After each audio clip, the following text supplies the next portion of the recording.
ebiseera ebisinga bwe tubeera twezina ffe tukola ekyo kye tuba tumanyi oba ffe kye tulowooza ekisanyusa abaagalwa baffe. Nfunye complaints nnyingi oba nfunye abantu abantuukirira ab'enjawulo nga ekibuuzo kyabwe kyetoolera kuba nti omuntu gw'ozina oba tomumanyi. Nzize mbagamba nti omuntu w'oba ogenda okwegatta naye simanyi kiki kikukugira. Nze we mba nagatheringa courage oba gwe omusajja nga wagatheringa courage n'olumba omwana muwala n'omukwana n'omuwala naye n'agatheringa courage n'akuddamu ne mutandika okweyagala ne mutuuka ne ku sseeri okuba nti musobola okweyambula engoye zammwe nga muli mu ttaala ne mwepimpira nga temwepimpinidde mu nzikiza. Kizibu ki oba buzibu buliwa obukugaana okubuuza omuntu nti munnange n'omutuuza bulungi n'omubuuza oyagala tukikole tutya? Okyagala otya? Wa w'otayagala kukwata? Wa w'oyagala okukwata? Omanyi nti waliwo omusajja yazze n'aŋŋamba, in fact ampushinze okukola vidiyo n'aŋŋamba buli bw'aba yeegatta yaŋŋambye senga simanyi oba obuzibu buli ku audio zo oba ki. Kankyogere nga bwe yakyogedde. Nina audio zo nali mpuliriza ng'oyogera ku bifo tusobola okukwata abakyala ne bakyamuka. Naye nina mukyala wange. Omukyala oli buli bwe muyisa engalo mu nsingo, appetite yeefa.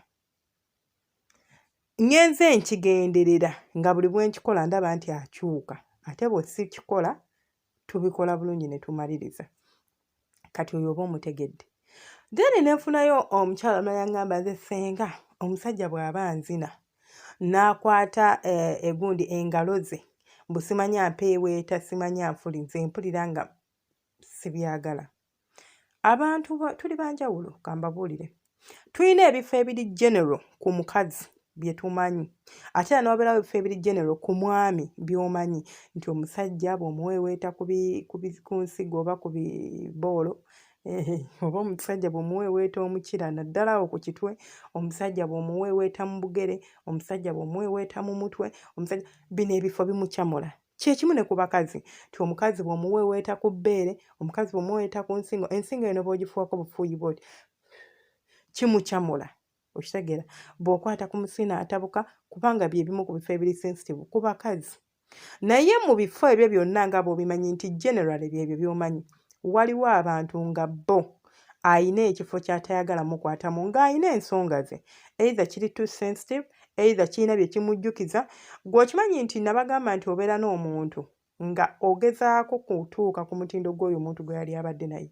Nti abantu babeera n'abantu baabwe baagala ku mutima ng'abantu abo bayina ebintu bye baba bakolanga mu kwegatta ne batuuka ne baawukana nabo n'osigaza trauma ey'okuba nti omumiisinga. Kati nga bw'ofuna omuntu n'akola oli bye yali akola oluusi bizza ebirowoozo by'oli ate ng'oli oluusi yakuyisa ki? Yakuyisa bubi nga mwawukana oba nga mwawukanye. Nekikuleetera ate okumukyawa. Naye ng'ate bye yali akola oluusi byali bikunyumira. Kati ng'oluusi ono bw'abikola it's not because kibi kyakoze but as a memories ziri enkadde oluusi ez'obulumi. Mbagamba bino nga nsinziira ku ebyo bye mbuuza. Nze omuntu bajja n'ambuuza obukozi nja kubuuza cause nze I don't need your face. I don't know your name. Sikumanyi gw'omanyi naye nze simanyi face yo simanyi linnya lyo. You have to feel free to be open to me. Open up. Nze nkugamba mbuulira oba oyagala kuyamba nga kikikuleese. Mbuulira lwaki omusajja wo bw'akukwata wano owulira bw'otyo. Gyonna gye biggweera abasinga tisenga nalina omusajja nga nkola bati nze buli musajja bw'akikola mpulira nga like binzizaayo mu memories ezo ne mpulira obusungu ne mpulira obukyayi ku basajja ng'ate ngezaako ku moving on ngezaako kwagala musajja ngezaako concentrating mu bulamu obupya bwe ndimu. So gwe nga gwe bbaawe tagenda kutuuza akugambe kati ddala imagine. I know this can be very good to be open to your husband. Naye abasajja abafirika nze njagala mbabuulire kino oba abantu abafirika tuyina endoboozi etali y'abazungu. Omuzungu ajja kitwala fine ajja nakutendereza singa otuula n'omugamba nti honey kino sikyagala kubanga nalina ex wange oba my previous ex relationship gye nalimu bino ne bino bye byatuukawo n'omubuulira ebyo. Wano omusajja bw'onaabimugamba ebyo omuddugavu agenda atandika gamba akyalobooza mukazi baawe akyali ku mukazi we akyali bw'ati ne bw'ati. Okitegeera ogenda buubuuka bubuubuuza instead of okuwuliriza omuntu ono omutegeere where this person is coming from. Lwaki aŋŋambye bw'ati? Lwaki kiri bwe kiti? Gw'obuubuuka bubuubuusi otandika kuloboolereza bitaliiyo oluusi ne relationship neggwawo oba neeyonooneka. So abantu ky'ovala abasalawo kusirika mu bazungu kikola era kirungi nnyo to be open.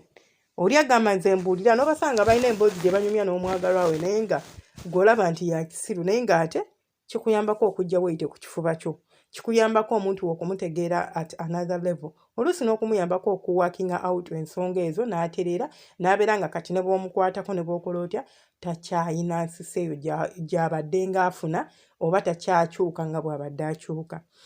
Kyekimu ne ku basajja nti omusajja asobola okuba nga yali alina omukazi gw'ayagala n'omukazi oli amunuuna omukira banne ng'amukola ebyabalungi nga gwe buli bwogezaako okwagala ogunuuna ng'agamba not because kubanga kati atya kamwako nti kacaafu kasinga omukira gw'obukyafu. Of course nedde tekasinga mukira gw'obukyafu but kimujjukiza Sarah, kimujjukiza Sandra, naye Sandra yamumenya omutima, yamulekera enkovu, yamutuusaako bye yamutuusaako. So abamu babeera bakyamovinga on, bakyali mu healing process. Relationship agirimu yes, naye akyawonyezebwa, akyagezaako kugattirira bintu bino kutegeera. Kati ate ggwe n'ojja n'omulaga nti kino kye kiriwo, oba okitegeera tusobola okukola kino ne kino.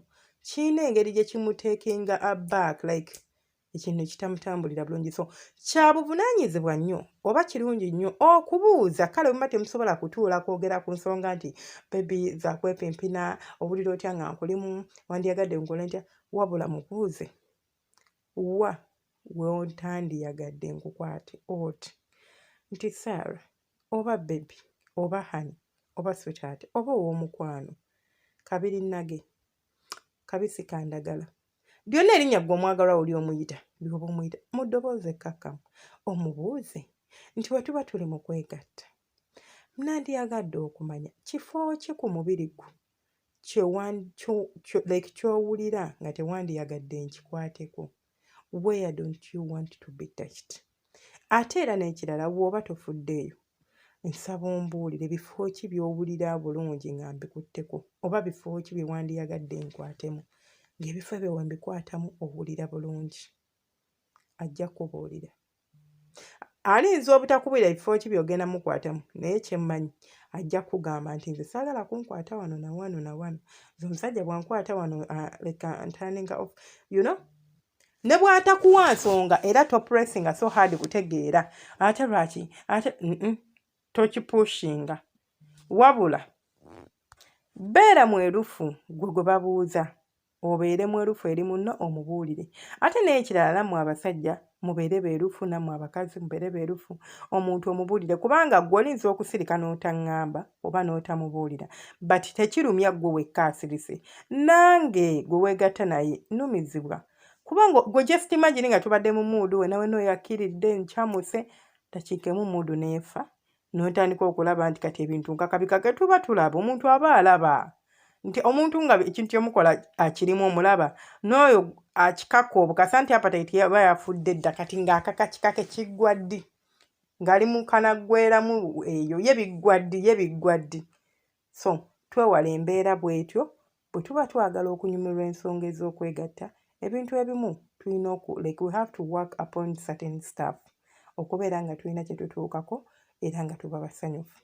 Byebyo byange temwerabira subscribinga kulikinga n'okukomentinga. Naawe alina omusajja nga gwemuba mwegatta oluusi akyuka n'omulaba nga naawe ke kaseera omutuuze omubuuze munnange taata Joan oba taata Jonathan nze mbuuza ABCD. Mubeere bulungi omukama.